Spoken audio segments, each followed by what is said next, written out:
Hi, this is Ronnie from Awesome Terrariums. Let's make a moss terrarium in a used food jar. This is what it will look like when done.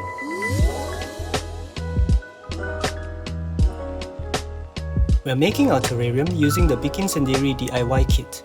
If you have ordered the kit, follow the steps in this video. Do watch until the end for care tips. The Bikin Sendiri kit includes tweezers, spoon, spray bottle, fertilizer and figurine, gravel, dried sphagnum moss and soil, stones and pincushion moss. There are enough materials in our kit to make 3 to 4 terrariums using your own jars. You can also add on from our selection of jars.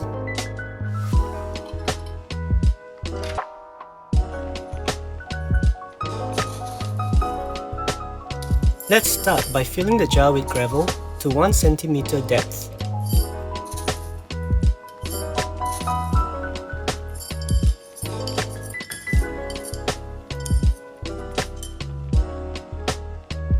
Next, put in a few handfuls of dried sphagnum moss.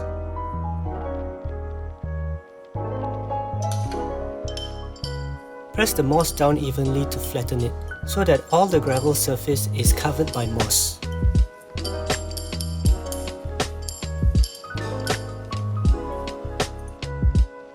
Next, move in a few spoonfuls of soil.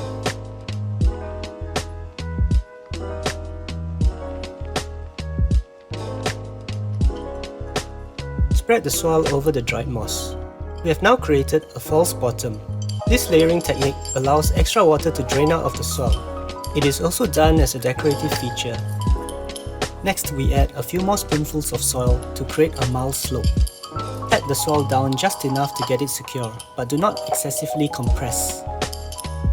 Some jars have manufacturing lines running down their sides. Position the slope so these lines do not block the front view. Save space for moss by keeping the false bottom height to 1/3 of jar height. Now it's time to plant our moss. We are using pincushion moss. It is one of the easiest to keep in closed jars. Give the moss a clean by squeezing under water, then squeezing out remaining water.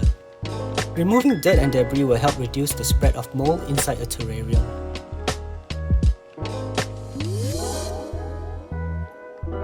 Use tweezers to help place some moss against the glass surface.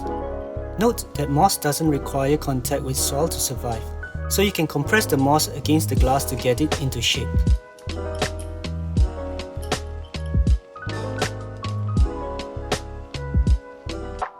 It's okay if the moss looks messy from the back. Next, we can work with stones. When arranging stones in terrariums, choose to feature the best looking side. Place that facing forwards, and consider placing stones vertically so they are taller and stand out.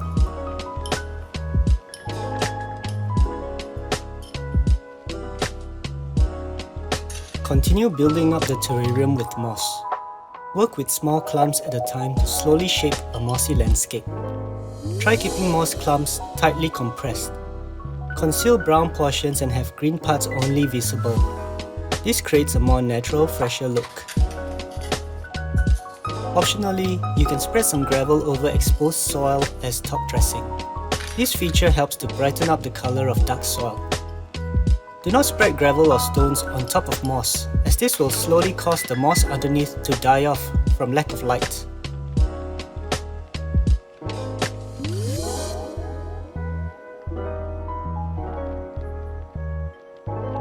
Bury clumps of moss using tweezers and hold down the moss with your other hand to free the tweezers.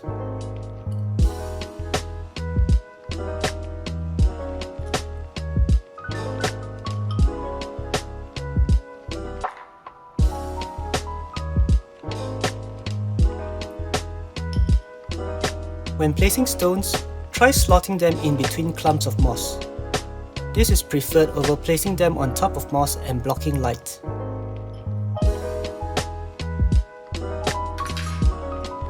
If the bottom stems of moss are too long, you can peel them to size without harm, as these portions are dormant.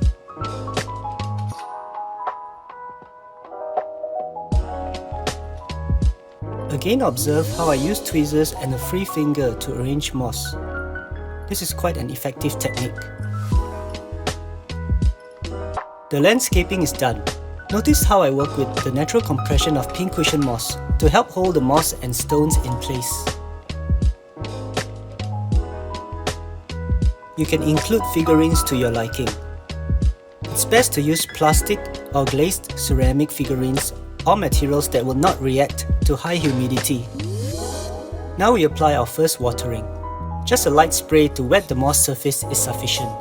Fertilizer can be added with the water. Do a quick clean of the jar to remove water and dirt.